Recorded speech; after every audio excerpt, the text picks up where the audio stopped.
నమస్తే అండి. ఈరోజు స్నాక్ రెసిపీ అటుకులతో వడ ఎలా చేయాలో చూపిస్తానండి. చూసే ముందు ఛానల్కి సపోర్ట్ చేయండి.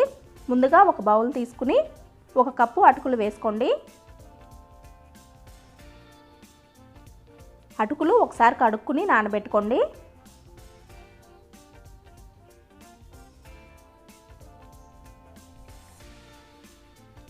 ఐదు నిమిషాలు నానబెట్టుకుని నేను ఇక్కడ మిక్సీలో వేసుకుంటున్నానండి. మీరు కావాలనుకుంటే చేత్తో చపాతీ పిండిలాగా గట్టిగా కలుపుకోండి. ఇలా సాఫ్ట్గా వేసుకోండి. ఇప్పుడు ఒక బౌల్లో వేసుకోండి.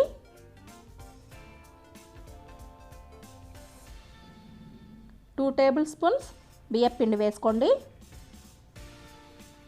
అల్లం, పచ్చిమిర్చి, ఉల్లిపాయలు చిన్న పీసెస్ కట్ చేసుకుని వేసుకోండి.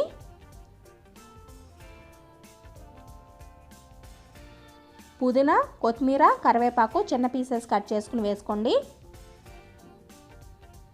కొంచెం కొంచెం నీళ్లు పోసుకుంటూ గారెల పిండిలాగా కలుపుకోండి. ఎక్కువ వాటర్ పోస్తే ఆయిల్ ఎక్కువ పీలుస్తుందండి. కొంచెం గట్టిగా కలుపుకోండి. ఇప్పుడు డీప్ ఫ్రైకి ఆయిల్ పెట్టుకోండి. గారెల షేప్లో చేసుకోండి. అన్నీ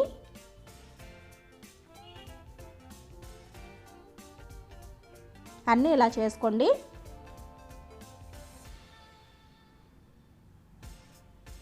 ఇప్పుడు ఆయిల్లో వేసుకుని ఫ్రై చేసుకోండి.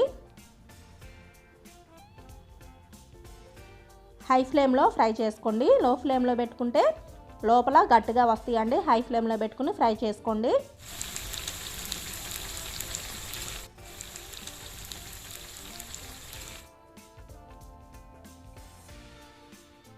ఇలా ఫ్రై చేసుకోండి.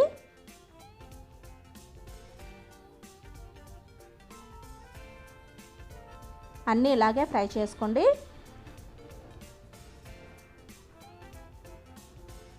చాలా సింపుల్గా అయిపోతాయండి. ఇలాంటి మంచి రెసిపీస్ కోసం ఛానల్కి లైక్ చేయండి, సబ్స్క్రైబ్ చేయండి.